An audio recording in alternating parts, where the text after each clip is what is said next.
શું ફ્રેન્ડ્સ, તમે ક્યારેય ડુંગળીની અંદર બેસનનું ખીરું નાખી આટલી સરસ મજાની ટેસ્ટી અને ખૂબ જ હેલ્ધી રેસીપી બનાવી છે?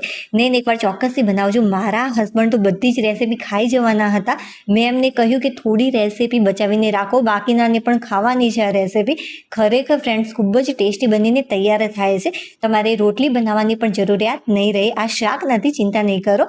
ચાલો તો ફટાફટ સરસ મજાની ટેસ્ટી લાજવાબ આપણે રેસીપી બનાવવાની શરૂઆત કરી દઈએ. તો સૌથી પહેલા મેં લીધું છે સ્વાદ અનુસાર અડધી ચમચી જેટલું મીઠું. તમે તમારા ટેસ્ટ પ્રમાણે મીઠું ઉપયોગમાં લઈ શકો છો. હવે એડ કરીશું અડધી ચમચી જેટલું કાશ્મીરી લાલ મરચું પાવડર, જેનાથી કલર અને ટેસ્ટ બંને બહુ જ સરસ લાગશે.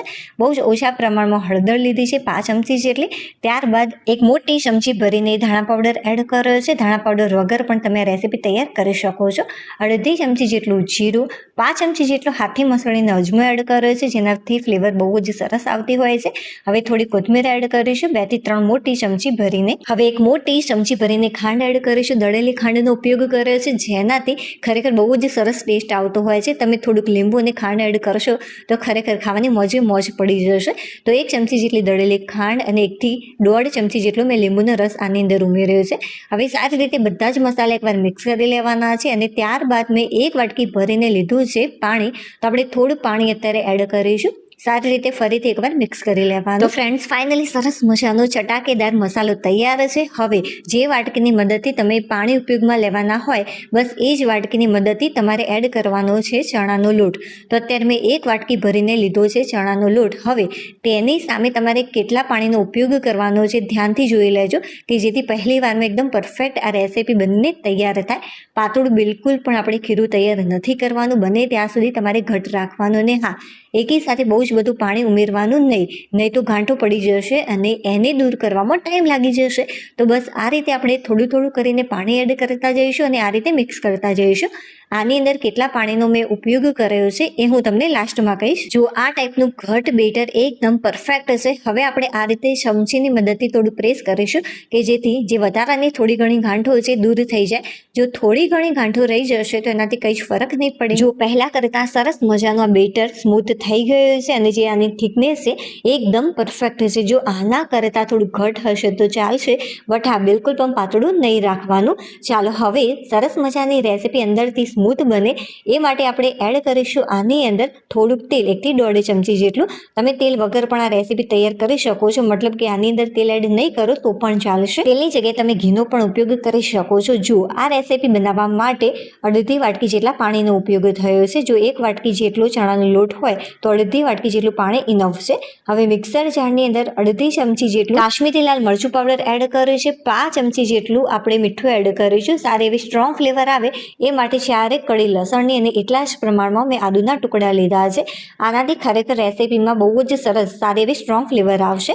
5 વાટકી જેટલી મેં કટ કરેલી ડુંગળી લીધી છે અને અડધી વાટકી જેટલા મેં ટામેટા લીધા છે કટ કરીને. ચાલો હવે ફટાફટ આને ક્રશ કરી લઈશું. અને હા, આની અંદર બિલકુલ પણ પાણીનો ઉપયોગ નથી કરવાનો. જુઓ, સરસ મજાનું ફાઇન મેં આને ક્રશ કરી લીધું છે, કેમ કે આની અંદર ટામેટું હતું એટલા માટે પાણીની જરૂરિયાત નહીં રહે. હવે ફ્રેન્ડ્સ, જે આપણે પેસ્ટ તૈયાર કરી છે લસણ, આદુ, ડુંગળી અને ટામેટાની, એ 1 ચમચી ભરીને આની અંદર ઉમેરી દઈશું, કે જેથી આની ફ્લેવર પણ સારી એવી આવે.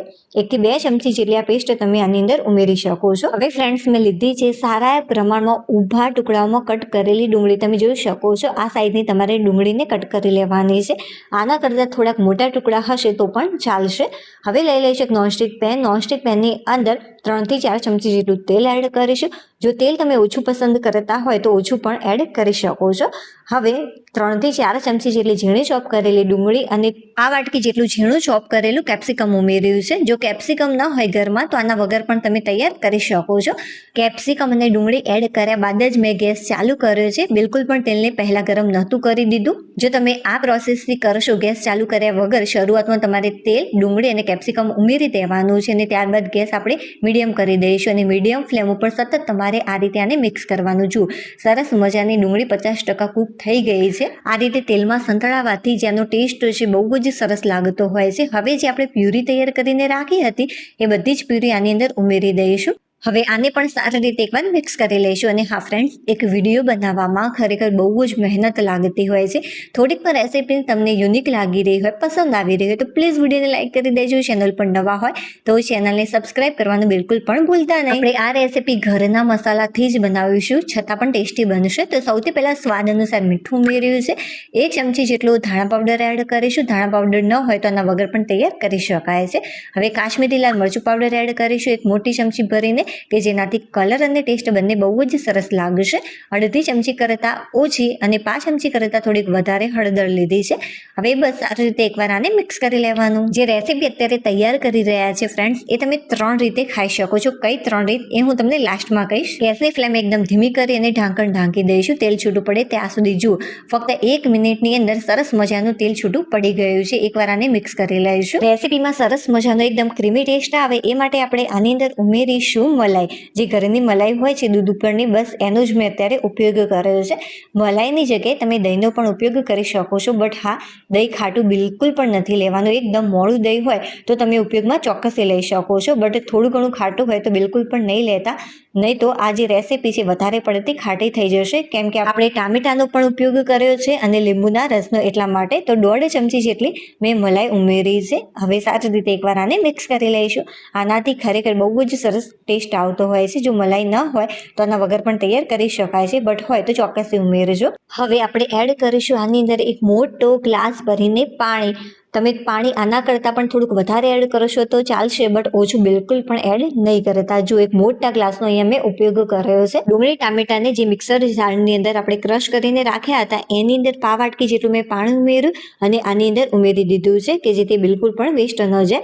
હવે ઢાંકણ ઢાંકી દઈશું અને જે ગેસની ફ્લેમ છે એકદમ ફાસ્ટ કરી દઈશું. હવે ફ્રેન્ડ્સ, તમને પણ નવાઈ લાગે છે કે આ રીતે પણ રેસીપી તૈયાર થઈ શકે છે. તમારે શું કરવાનું, જે ડુંગળી આપણે કટ કરીને રાખી હતી એ આ રીતે આપણે ચણાના ખીરાની અંદર ઉમેરી દઈશું અને તમે જોઈ શકો છો બસ આ રીતે તમારે થોડી કોટ કરી લેવાની.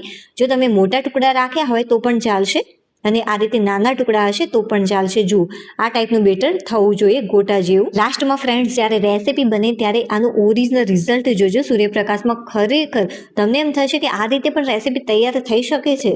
1 મિનિટ જેટલો પણ ટાઈમ નથી લાગ્યો. સરસ મજાનું પાણી ઉકળી ગયું છે. જ્યારે પાણી ઉકળે ત્યારબાદ જ તમારે આગળની પ્રોસેસ કરવાની, નહીં તો રેસીપી સારી નહીં બને. જે આ લોટ છે ફેલાઈ જશે પાણીની અંદર. એટલા માટે ઠંડા પાણીની અંદર બિલકુલ પણ તમારે આ રીતે એડ નથી કરવાનું. એકદમ પાણી ઉકળવા લાગે ત્યારબાદ જ આપણે આને ઉમેરીશું. હવે જે ગેસની ફ્લેમ છે મેં મીડિયમ કરી દીધી છે.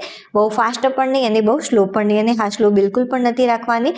મીડિયમ કાં તો તમારે ફાસ્ટ જ રાખવાની છે. આ રીતે પાણી ઉકળતું હોવું જોઈએ. હવે જે ગેસની ફ્લેમ છે એ આપણે એકદમ ધીમી કરી દઈશું અને ઢાંકણ ઢાંકી દઈશું. હવે તમે ધીમી કરી દેશો તો કોઈ ફરક નહીં પડે, બટ હા, શરૂઆતમાં જ્યાં સુધી તમે એડ કરો છો ત્યાં સુધી તમારે ગેસની ફ્લેમ મીડિયમ કાં તો ફાસ્ટ જ રાખવાની છે.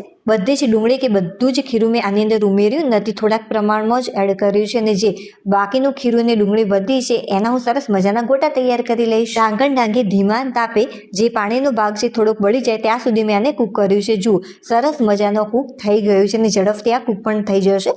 એકવાર આને મિક્સ કરી લઈશું. તમારે જેટલી ગ્રેવી રાખવી હોય એ રીતે તમે પાણી ઉમેરી શકો છો. હવે પાણી બળે અને થોડુંક તેલ છૂટું પડે ત્યાં સુધી હું આને કૂક કરી લઉં. આને વારંવાર મિક્સ કરવાની કોઈ જરૂરિયાત નથી. વચ્ચે એકવાર મેં ફક્ત આને મિક્સ કર્યું હતું, મતલબ કે ચેક કર્યું હતું કે સારી રીતે કૂક થયું છે કે નથી થયું. જુઓ, સરસ મજાની ગ્રેવી બનીને તૈયાર થઈ ગઈ છે અને થોડુંક તેલ પણ છૂટું પડવા લાગ્યું છે. હવે લાસ્ટમાં હું થોડોક પાવભાજીનો મસાલો ઉમેરું છું. જો તમને પસંદ ન હોય તો આના વગર પણ તમે તૈયાર કરી શકો છો. આની જગ્યાએ સંભાર મસાલો કે ગરમ મસાલો પણ ઉમેરી શકાય છે. હવે થોડી કોથમીર એડ કરી સારી રીતે એકવાર આને મિક્સ કરી લઈશું તો સરસ મજાનું ટેસ્ટી શાક બનીને તૈયાર થઈ ગયું છે. ચાલો, સૂર્યપ્રકાશમાં હું તમને આનું ઓરિજિનલ રિઝલ્ટ બતાવું. જો ફ્રેન્ડ્સ, બહાર સૂર્યપ્રકાશમાં આનું ઓરિજિનલ રિઝલ્ટ મેં બિલકુલ પણ મરચું કે કલર ઉમેર્યું નથી, છતાં પણ કેટલું સરસ મજાનું એકદમ ટેસ્ટી બનીને આ શાક તૈયાર થયું છે.